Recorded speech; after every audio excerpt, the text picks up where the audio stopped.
Welcome today. I've got Gina Regan, and how are you, Gina? Hi, Manny. I am really good. I'm feeling really good this morning, and I'm so excited to be here with you.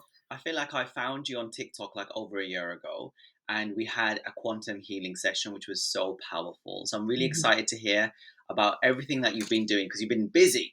And your TikTok channel, I'm going to put all the links in the description. So your frequency nurse, Instagram is soul lowest underscore hydration. And Mhm. your services are now wellness, health, energy, readings, and all sorts because you are a qualified nurse. Yes. You're also a twin flame, and then you're also doing good in the world. So tell us more. What do you do now? What are you still doing? Quantum healing and Oh, thank you. I have so many chills.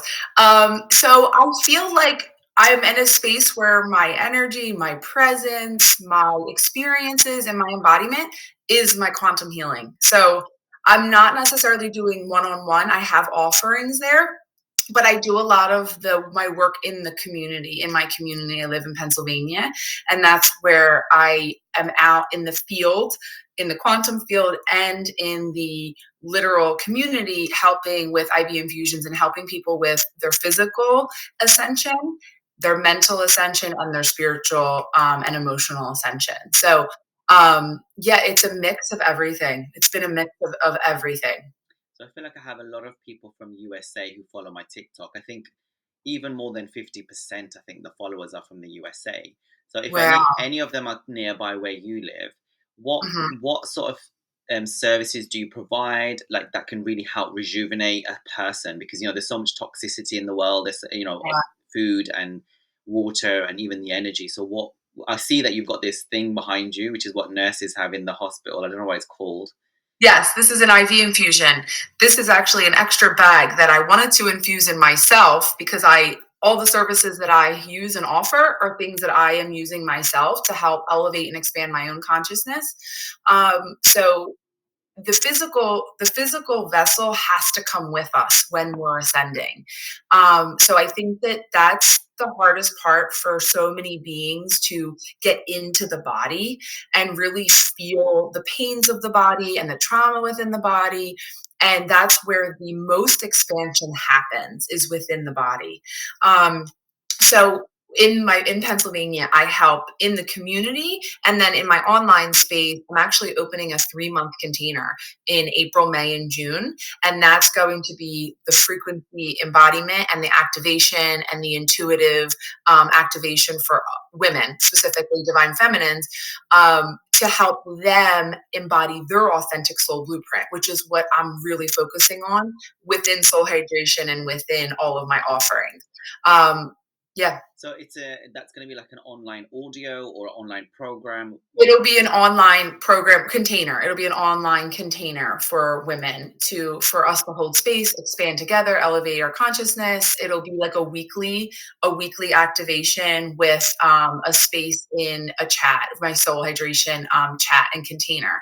So I wrote an ebook. So the ebook is based off of my 4 frameworks: recognizing yourself as a divine soul, and becoming aware of that. So many people are awakening right now, as we're seeing in the world. Like me and you, Manny, we've been on our journey. Like you said, you and I had a session together about a year and a half ago, I feel now.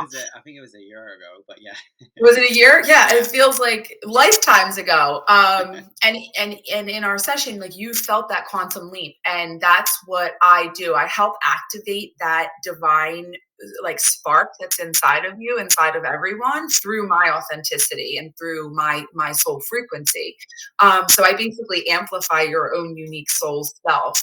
And through our session, I used to do mediumship readings and psychic readings and things like that, and now I'm just more focusing on activating your authentic self, and then elevating your frequency through the heart. So my ebook is based off of 4 frameworks, which is the recognize yourself as a divine soul, repattern and reprogram your subconscious mind, which we all are basically in that work within the spiritual community, like reprogramming that, relearning it, and then reinventing yourself.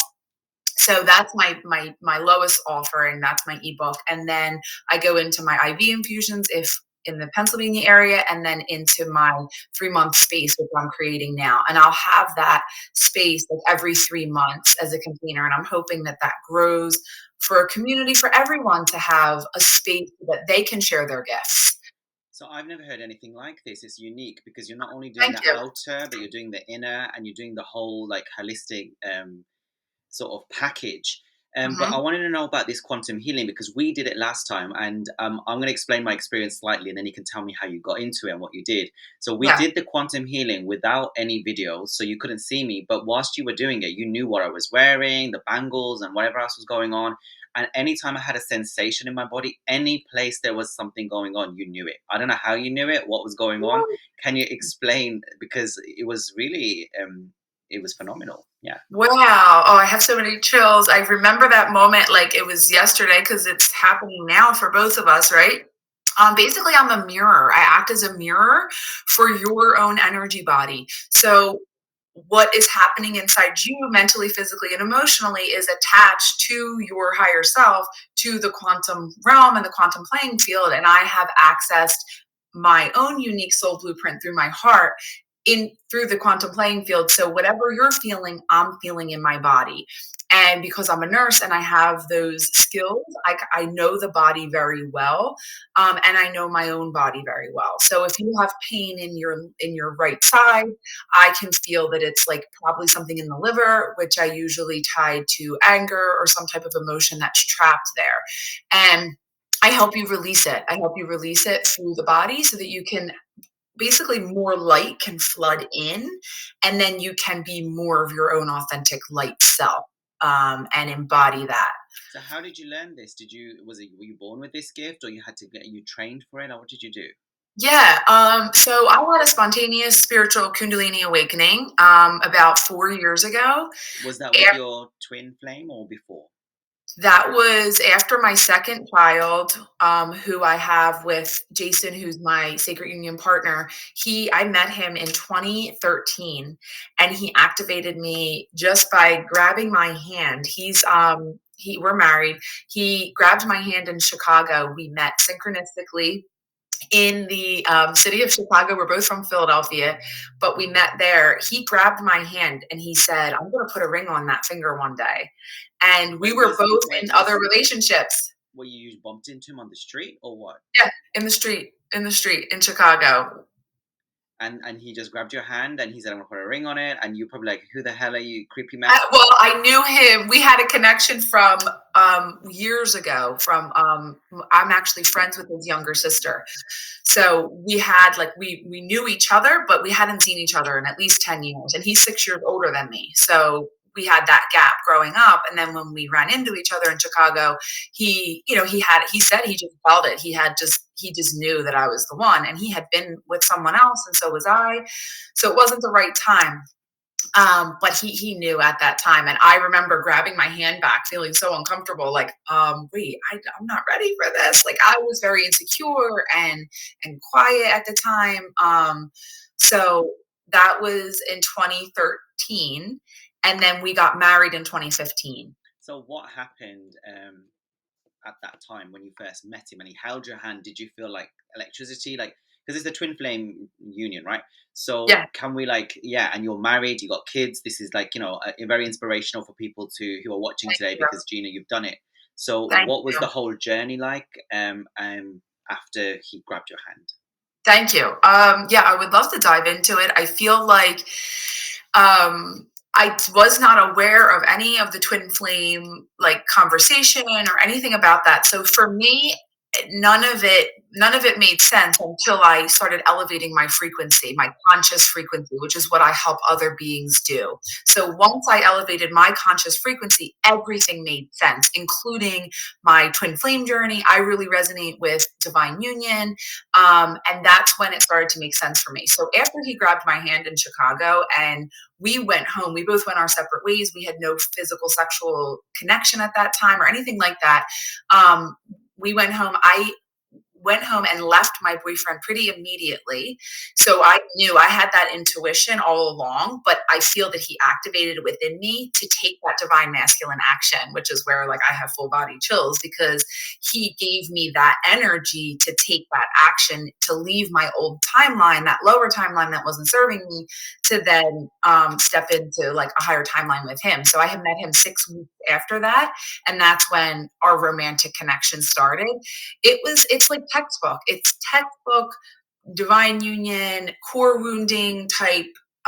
We connected, we had sexual attraction. It was hot and heavy for about 3 months. And then all of our core woundings came up. Boom, we split up. We broke up for about 6 months. And I did some inner work and healing. And then we came back together. And then we came back together. Actually, he needed medication. I kind of shared with him that I felt like I would feel more comfortable if he was taking medication for some of his triggers, which at the time I was not aware of what was happening. And then everything was like fine for about 5 years. So then we had children, we got married, we did the matrix thing, we did it. And then after my second child, Gavin, was when I had my spontaneous Kundalini awakening.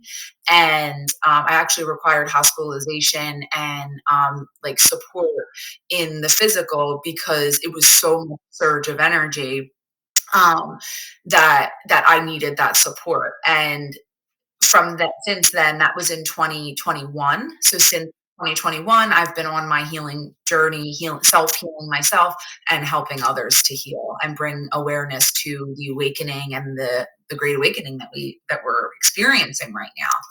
So I want to dissect, first of all, I want to dissect the divine masculine's inner journey and what inner work they do. Do they do any inner work or do they just do outer work? And then I want to talk about Kundalini because people are Yeah. going through it. I had my Kundalini basically literally 5 minutes after I met my twin flame because I think now it's more accelerated right now. The energies, like you meet your twin flame, it's a lot more faster than it was before. Yes. So because the energies are conducive for it. So with your divine masculine, what sort of inner work, how does it look like? Because some people will reach out to me and they're like, oh, he's not meditating, he's not, like, sometimes it looks different for them, doesn't it? Yeah. Oh, absolutely.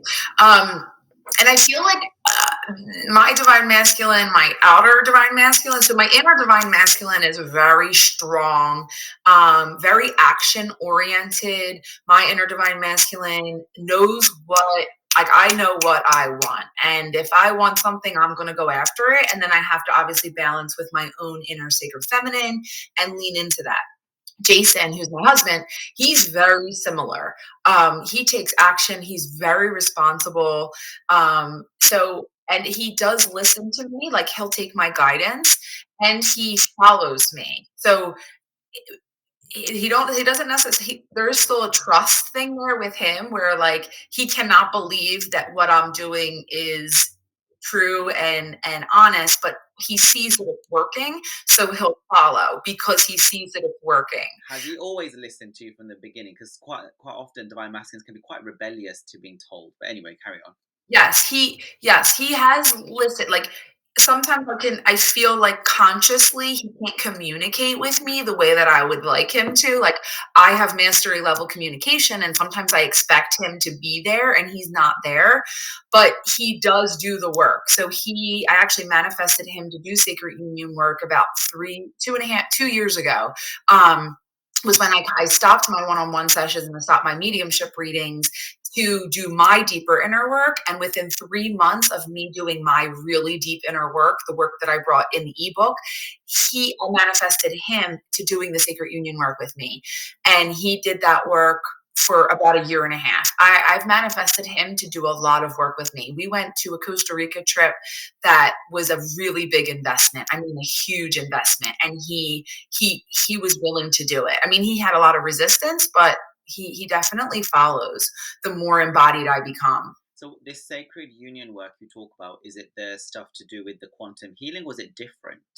It's quantum healing. It's quantum healing work. Mm-hmm. And then also, a lot of the divine feminines watching will be like, "Oh, Gina, tell us, how do we manifest our mans to do their work? You know, how do you do it?" Okay, so the way that I did it, I don't I just was being me, and I was just continuously surrendering to my path and trusting myself. I'm very outspoken and I use my communication. So I feel like I just communicated in the most basic way what my needs are. And I feel like for him and I, we have such a unique situation because we both we have children, we're married, we have that commitment already. So I feel like to him it probably felt like life or death, right? Like I am his lifeline, and he I know that now and he knows that, and I'm giving him that life. And I feel like sometimes, he knows that, and he trusts that that's part of the plan.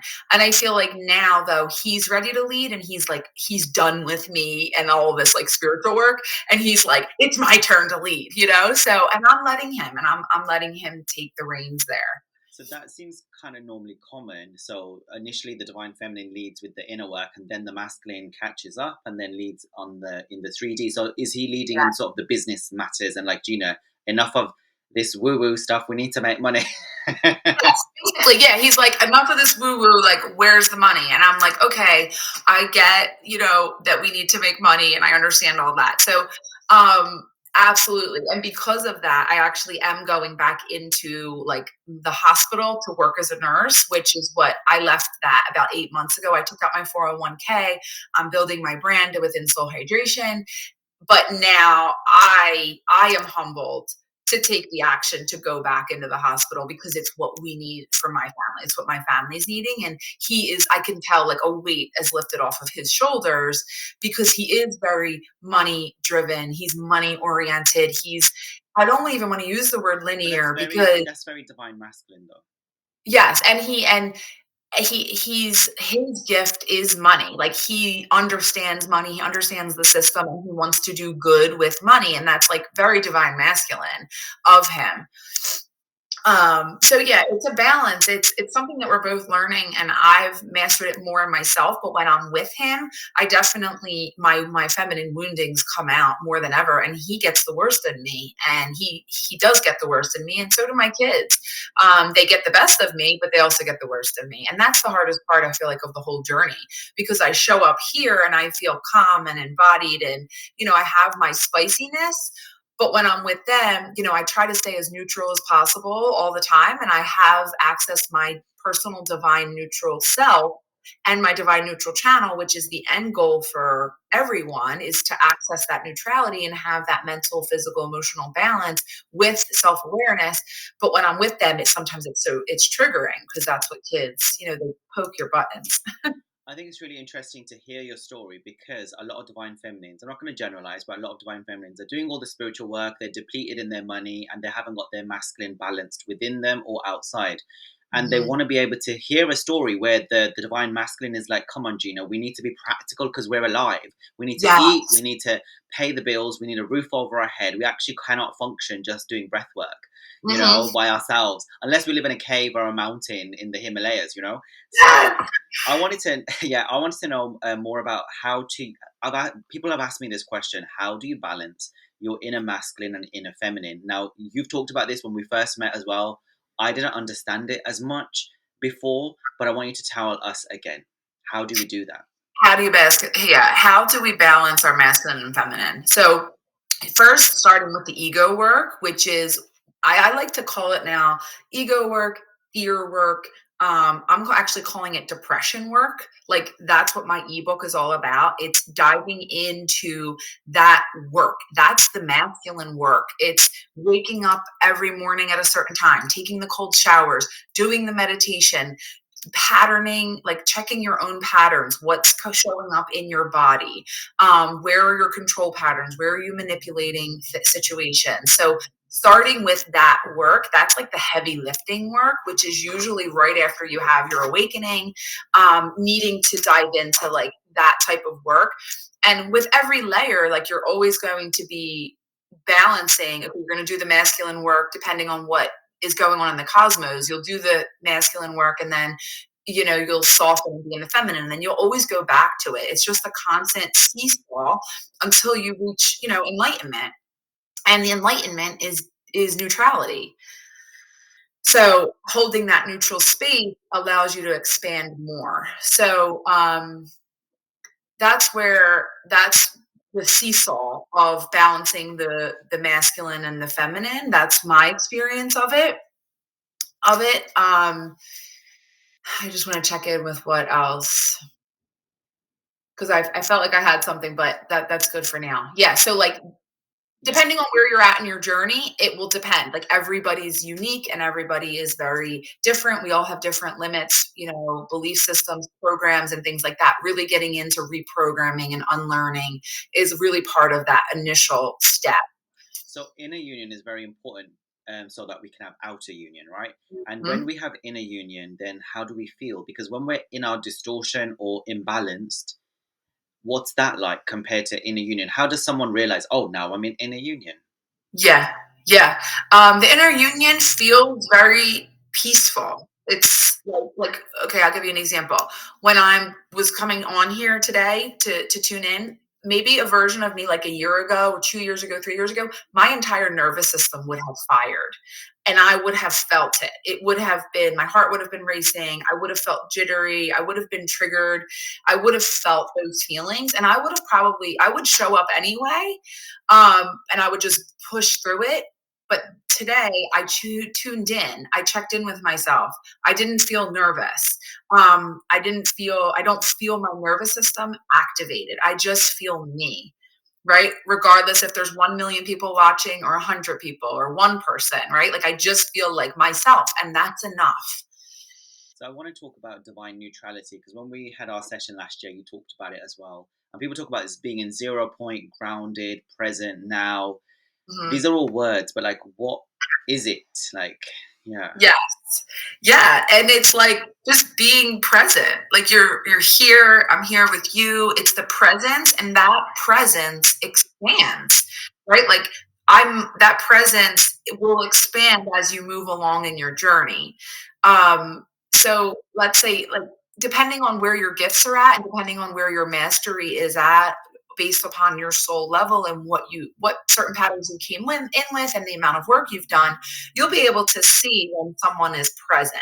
You'll be able to see when someone is disingenuous, not authentic, right? Like based on where their frequency is. So for me, I feel authentic. I feel my divine blueprint. I feel I'm being myself, right? I feel like if a master was watching me, they would be able to feel that as well. So I feel like that is linked directly to the amount of work you've done and based on your unique soul self. So the more aligned you are with your own soul blueprint, the more you are you, the more authentic you are. And that's what everybody's chasing is they're chasing the connection to their own self, Yeah. which is inside of them through their divinity, through neutrality.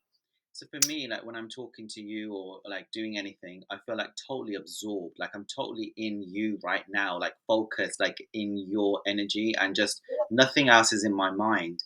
And I had a dream like about a month ago where I got married to my twin flame, and I felt like maybe that was the inner marriage of the masculine and feminine. But I do feel that sense of peace and nowness and presence, even Yeah. if things are like hectic.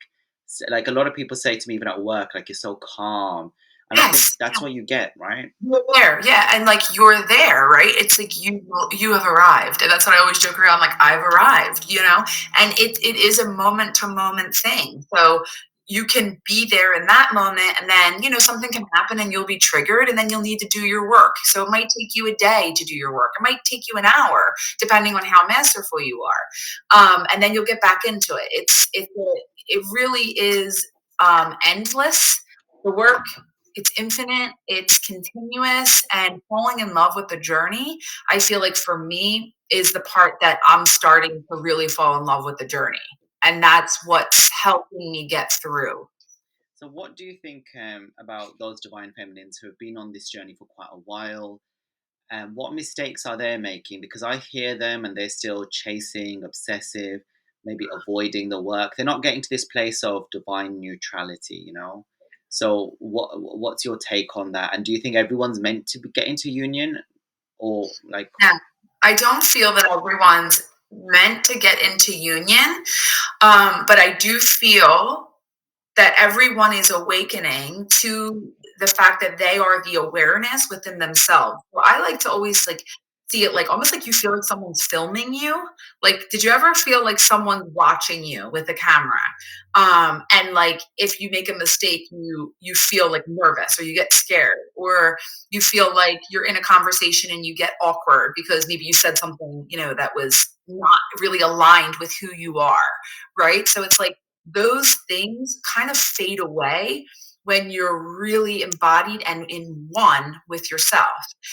I feel like eventually, maybe 5 years, there will be a lot of unions, and those inner unions will be helping everyone, will be helping everyone just be themselves, just because authenticity is the thing. I don't even feel like we're going to have one-on-one sessions, and we're not going to need all of that because everybody's just going to be aligning with their true authentic self. That's what I feel my purpose is, to help people be themselves, right? Because so much in spirituality is like needing to be conscious and do all the right things, and whatever preconceived notions we have of what it means to be conscious, right? Like I feel like I defy all the odds because I'm very heavily in the matrix. I've been programmed. I'm in it, but also I've also surrendered to the truth of who I am, and I'm unapologetic about it at this point. So I feel like so many people are awakening and will awaken, and they will help others do the same. So do you feel like all this stuff that people say in the spiritual world, like do all these rituals, do all these things, and I used to do that. I used to have a list as long as my arm, and then I used to stress myself out. I was doing the list to calm down, but it was stressing me out even more. So Yeah. then I just kind of, is it about just being in the moment and being connected and being with yourself, right? Connection. Yeah, it's like I think connection right now and communication are the two biggest things. And this is why I wanted to create my 90-day. It's actually called a 90-day transformational space. So for 90 days, you will see a transformation within what I call your embodied frequency. You'll get a glow up. You will naturally start to glow. Your feminine energy will come online, all just by coming and hanging out with me like weekly for 90 days and joining my space, because I'm working in the quantum realm. So when we align together, I start doing the work with you. My higher self meets your higher self in the field, and we start working together.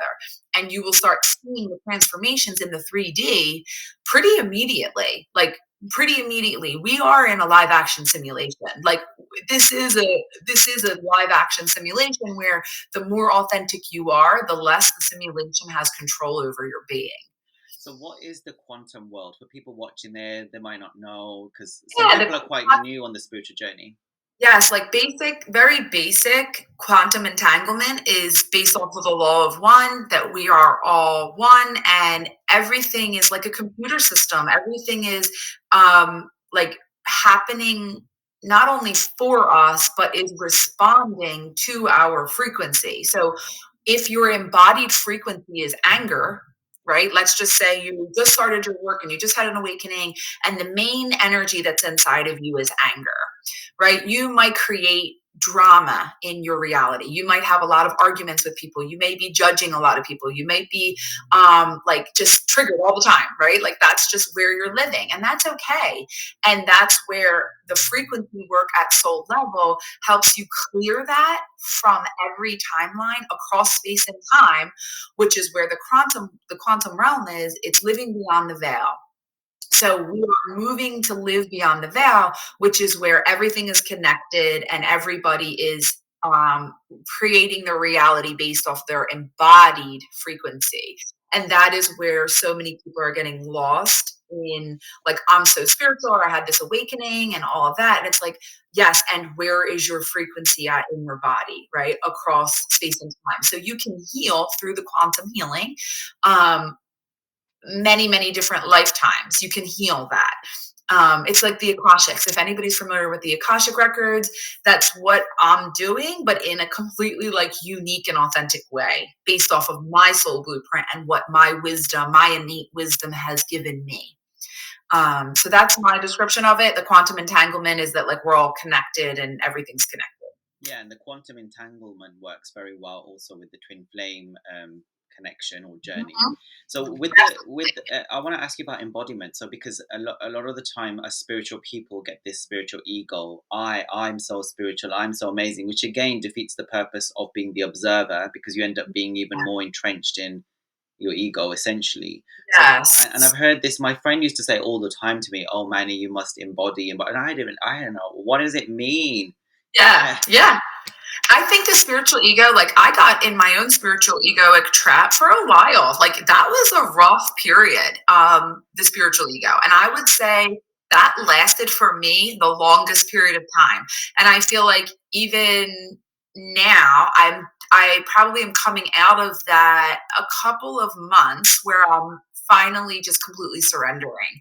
And I don't feel my ego. I am in a space of non-judgment, in a space of observing, in a space of just that neutrality. But the spiritual ego is so tricky. It's just a tricky, tricky thing because so many healers and intuitives and empaths have done it one way for so long. And the new way, which is the new earth, which is what my frequency is here to bridge you to that new way, it really is about breaking that and getting into the heart space.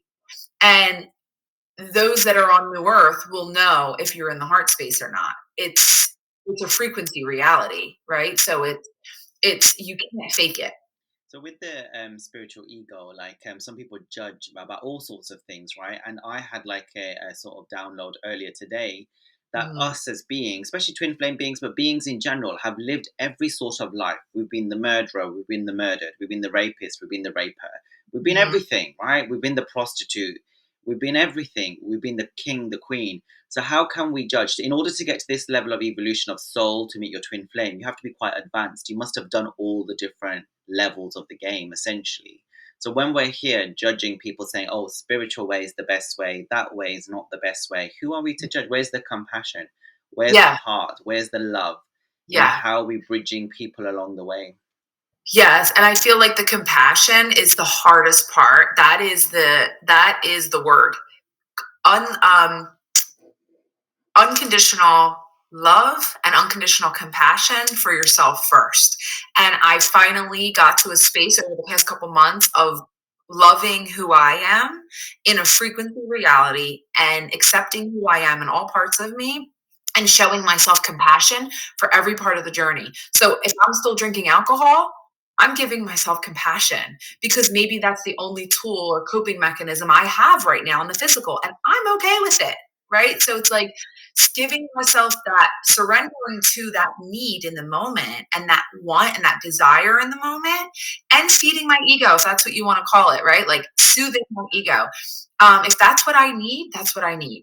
And I'll get back on the wagon or I'll do the work. And that's really helped me expand, I feel like. And it's helped give me that compassion. So it's okay to have one step, two steps forwards, one step back on this journey. You don't have to like put yourself down if you make a you make a different choice, or at, in that moment, just to Yeah. help you soothe yourself, like you say. Yeah. And I feel like now with the self-awareness that I'm having and what I can bring to my clients and the people that are working with me, when you let's just use alcohol as example. You have the drink, right? Or you have 5 drinks and you start shame spiraling, right? The next morning you wake up, you're anxious, you're shame spiraling. So if I were to do that, what I would do is I would check that I'm in the story. I'm in the story. I'm not in my divine soul blueprint. Not in my divine neutral channel. I'm in the shame story, right? So like I'm very heavily in the simulation. It's like I like to look at it like a scale of like dark and light. It's like I'm in my darkness. So then I have to work extra hard and overtime to clear all those patterns, clear that addiction energy that's now being triggered in my body and get back. But you were saying you have to clear that addiction body, yeah, Yeah, yeah. and get back into your body, and then But Gina, how do you do that? How do you clear those patterns of behavior? Oh, Can you hear me? yeah, I can hear you. Is it my internet or your internet? Anyway, I think it's my internet, but I hope hopefully we're good. Yeah, I feel like we're getting into such a groove here. Okay.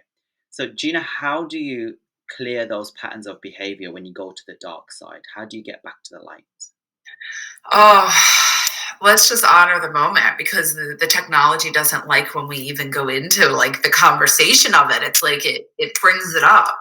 Um, Personally, how I do it is through the 4 steps of my ebook, which is What's recognizing myself as a divine soul first, like as a divine soul being, and tapping into myself on every timeline where I know I'm all knowing, right? Like really tapping into that part of me and then bringing that part to my ego and almost showing my human self love, and that's how I start to feel into that sadness or sorrow or guilt or shame. And then once I feel it, then I release it. So, like everybody says, feel it to heal it, right? Like it really is true. You do have to feel your emotions in your body first. And ask yourself questions. Like I started asking myself questions. One of the questions I ask myself is, what are you so afraid of? So I started like just holding my heart, putting my left hand on my heart and saying like, "What are you so afraid of?" And usually my subconscious always says, "I'm afraid they'll find out." find out what? And then I that's when I go into my own trauma, right? Like, what are you afraid they'll find out? How old are you? Right? How old are you is a big one. Usually I'm like 5 years old. Um And it's usually always sexually it's always sexual. It's always related to sex and that type of energy, right? Because that's what I we're felt that. sexual beings. We're I felt that awakening to too. that. Yeah, I felt that too. And Yeah. there seems to be a lot of distorted sexuality on Earth, and it affects a lot of people I work with, and it affects them really deeply, you know. But you know, you Mhm. talked about embodying these divine aspects of ourself. What does it mean to embody your divine feminine, divine masculine? What is that? Because I get confused on that as well. Yes. It's your heart. So it embodying and leading 1010. That's Jason's birthday.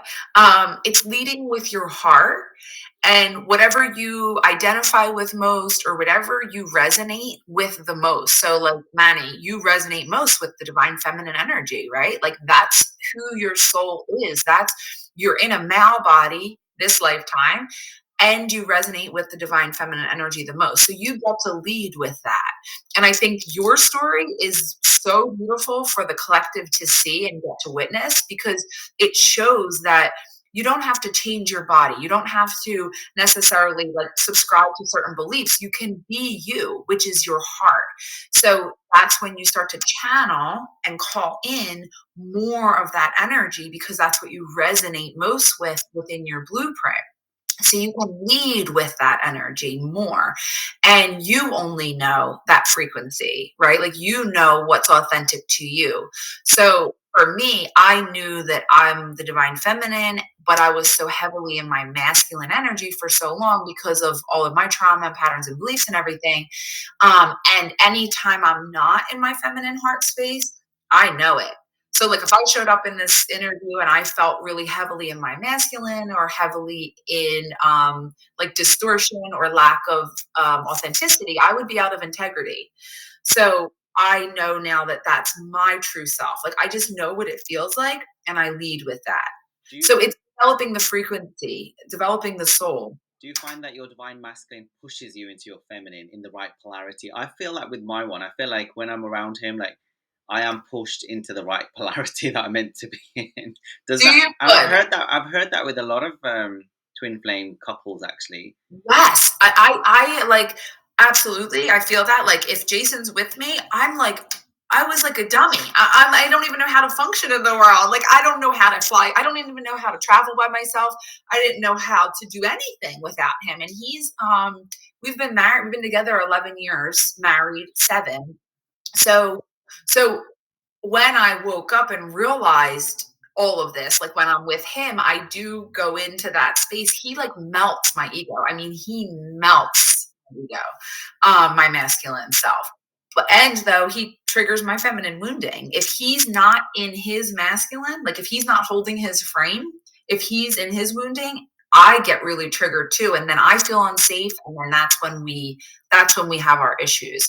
So that's where communication is like the biggest piece, like really learning how to express your emotions. And the masculine, Jason, has a hard time with that Yeah, with the emotions. because we Well, shut down, like they shut down a lot, from especially if they don't feel safe to from express themselves. from childhood, right? As well, they've been taught not to. So I wanted Yeah. to. We were talking about spiritual ego, and I've been working a lot on humility. And I talk to quite a few twin flames, and they always say remain humble, be have humility, and that's why with my new video format that I have, I'm literally sitting on the floor and I'm doing all these videos. And at first I was like, oh, I don't know if people are gonna like really like the new format because I was always in my masculine, like this is how you do it, empower, empower, empower. Mhm. And now I've gone into this like humble, humility state. What do you think about like humility on this journey? And I love humility. My mentor was her name's Biji. She actually gave me these beautiful mala beads, but um, she always shared with me that humility is the main trait that I hold in my unique soul and authentic self. And I feel humility is the one frequency that will stop you or propel you into the new earth. And as I say that, I tap into being humbled more, like me taking a step going back into the hospital, let's just say for my unique soul and my purpose. Me going back into the hospital, I'm taking that action. I'm going there. I know it's because I want it. I'm my higher self or me who I am is asking for more humility embodied. And that's okay, that's fine. I'm good with that because I don't want to eat humble pie, right? Like you don't want to be served humble pie because you were in your spiritual ego too much, right? But we're in a space where people are going to have to receive that. That's going to be part of the path. It's part of the journey. Um, but when you do this work, the work that I feel we're bringing to the collective and humanity through frequency, you get to stay ahead of the curve so that you don't have to have the humble pie. You just get to embody the humility and it gets to be a part of who you are. I feel you I love because that question. I feel you because I got to a stage of surrender because there's layers of surrender. I want to talk about surrendering as well with you, but I got to a stage where I was like, basically, all I want to do is focus on serving God and serving humanity, right? And not in the sense of like getting rich. That comes anyway. When you chase the money runs like your twin flame, essentially. But when you surrender and you stay in the high vibe, everything comes to you anyway. Mhm. So what is surrender? And like, because a lot of people don't know what it is. They find it really hard when they're obsessing and they're looking at their twin flame. So what is surrender? I think that's a good question. And to put into words, I'm going to try to put into words. I still myself have work to do on surrendering. So I want to be completely like transparent in that I don't feel I've mastered that dance completely into surrender. Um, I still am in my action orient, like still taking action.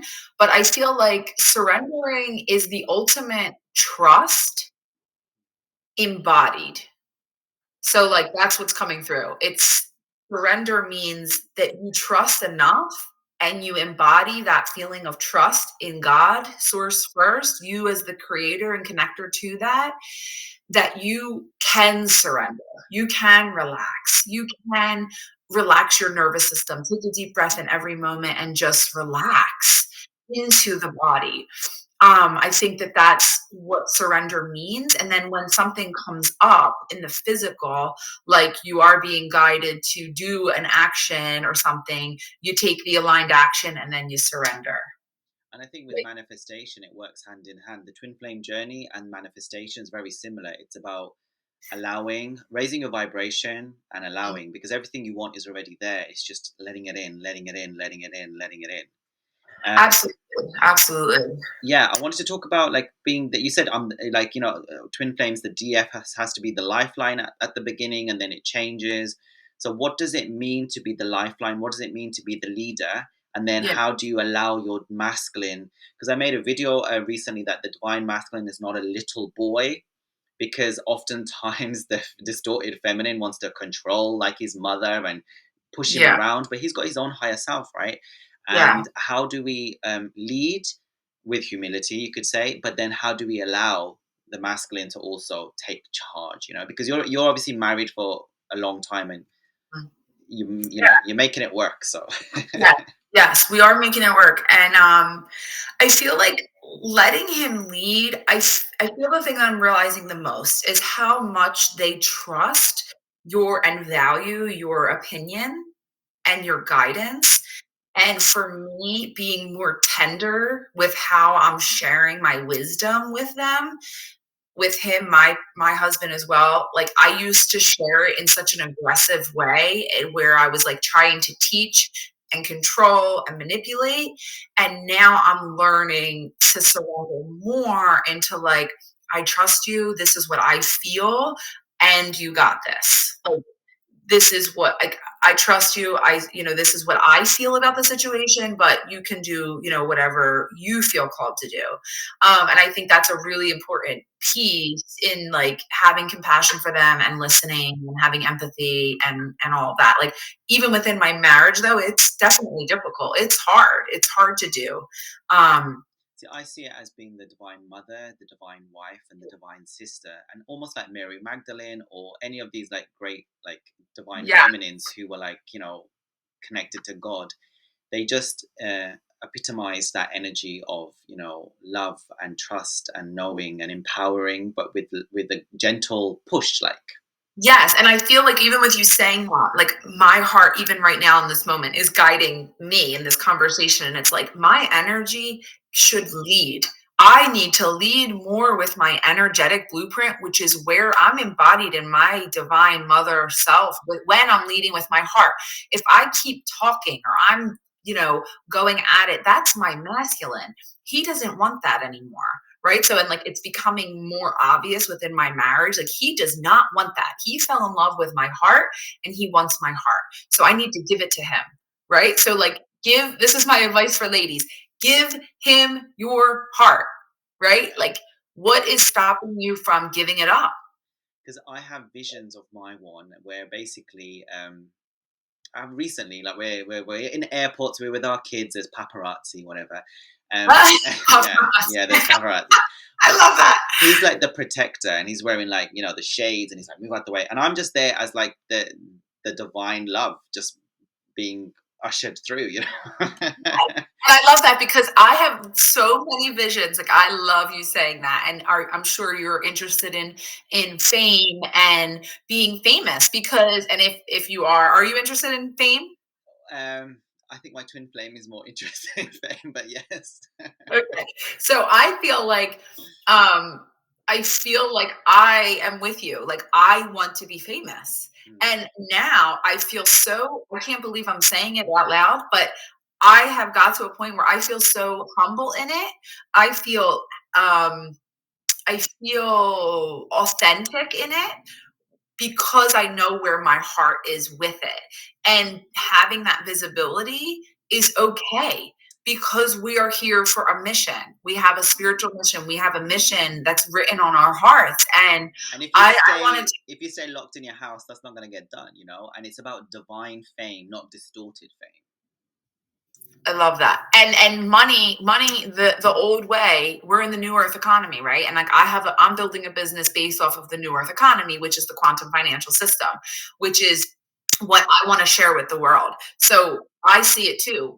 My fame and my whatever I want to create here on the planet will help others align to the quantum financial system, to that money so that I can give and receive. And it's all about that balance of giving and receiving. And that's what everyone is going to learn or need to understand how to do that. And that's where the awakening and the divine union is going to come into play.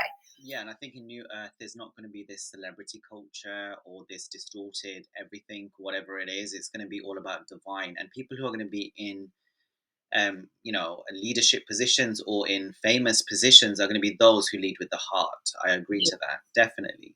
I agree.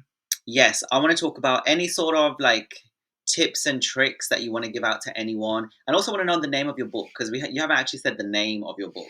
Oh, okay. Yeah. I would love to share the name of my book. So the name of my book is A Journey to Feel Fabulous. Oh, wow.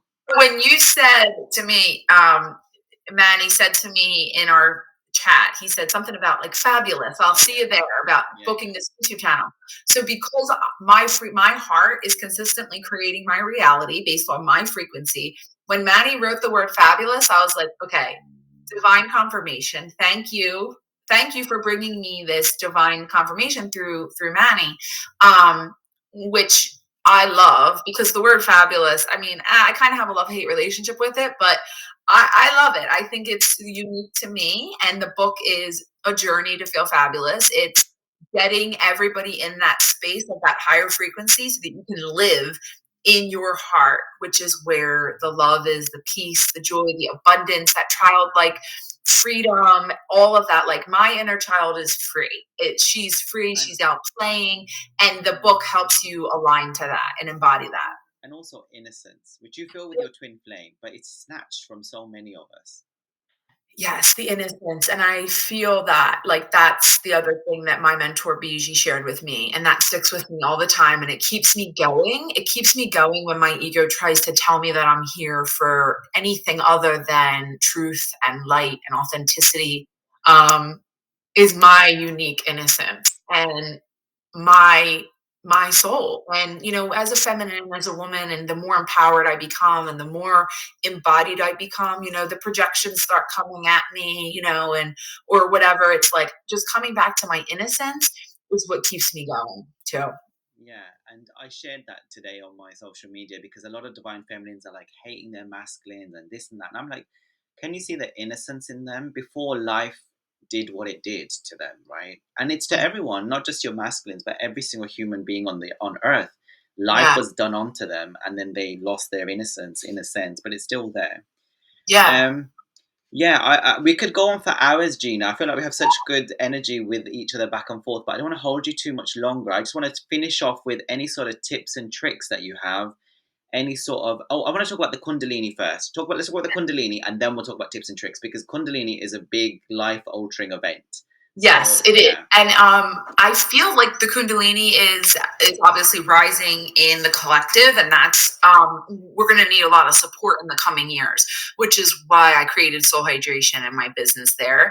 The Kundalini itself is a really intense surging of sexual energy that when it gets activated, it's dormant in you for like your life or whatever. If you've had any type of like sexual abuse, sexual trauma, if that's in your lineage, which it typically is in every single human being, um, once that's activated and starts to surge through your energetic system, it creates, like, especially if you haven't done your trauma work, it creates so much movement in your energetic system, mental, physical, emotional body, and it triggers you. It creates more, like, the triggering, everything is amplified. So for me, I didn't do any trauma work when I had my Kundalini awakening. So I had my awakening, and then the reason I had to be hospitalized was because I couldn't slow down the energy. I couldn't regulate the energy. So my mind kind of took that energy and starts racing. And then it starts creating stories, and it creates all kinds of drama, the mind, if it's not regulated. So and it's a feeling of unsafety within the body. So everyone on the planet, once this energy starts surging through them, or even just cosmic energy, without that feeling of safety within the body, that's when people are starting to lose it. That's where the chaos is unfolding on the planet, because there's so much chaos and there's no order or divine order. And this is why beings like us are here to help with that divine order and help regulate that energy, which is what we are. does, It's what we are. does that energy when it gets activated? Because I see some divine masculines and some divine feminines become really sexualized after they've had their Kundalini, right? Or they've Yeah. met their twin flame. They get really into just doing pictures or videos or whatever they start doing, and they become like very. Does that what happens because it's all coming out? Or Yeah, like you turn yourself on, right? So like you want to start learning how to turn yourself on, because again, my mentor, this is a code from her. Her name's Biji. They're called Miko and Biji, but Biji, she would share with me, if you are turned off, you are off. You're either turned on or you're turned off. So like right now, I can start turning myself on because it's my creative life force energy. I can start flowing it and feeling it. I think depending on where you're at with your journey, it will feel different for everyone. And depending on how masterful you are with it. Um, but turning it on is important to creation. So mothers, they have it, it's innately within them, right? And like we all have that creation energy. Women create differently than men, but turning that creation energy on helps you create your reality more divinely, more in a more aligned way based off of your unique soul blueprint and your unique soul self. Thank you. Any Yeah. other final tips and tricks before we finish for today? I would say the biggest thing for me that I see in my reality is trust what you're seeing. Trust where you're being led, trust what you're seeing, trust what you're feeling, trust yourself because there's always breadcrumbs. Like your higher self, your heart is always breadcrumbing you, taking you back on track, and you cannot mess it up. Like you really can't. Even when I feel like I'm messing it up or I'm not on track or this or that, my soul every time I tune into my heart and or I elevate, I quantum leap myself, I always see that there was no mistake. Never. So trust yourself, trust what you're seeing. Everything is a piece of the puzzle. Everything will make sense once you've ascended past the first three energy centers, which most beings are stuck in their animalistic tendencies. Once you ascend past that and you start living in the higher energy centers, you will start seeing, like, wow, it really does all make sense. Thank you very much, Gina. You're so It welcome. was Thank such you. an Thank you for having amazing. me. It was an amazing. Maybe we'll have to do a part two or something because I feel like you have so much knowledge. And since when I last met you, I feel like when I first met you, I was like, she's amazing, divine, kick-ass, like so inspired, such a role model. And I feel like it's gone even more on another level. Wow. So thank you so much, Gina. I'm really grateful. I'm really grateful I'm receiving that. I'm feeling humbled. Um, and I'm feeling grateful for this journey and just having someone like you give me an opportunity to share my voice and my part, which I've closed off for so many years. I am just grateful to be here. So thank you. Thank you very much.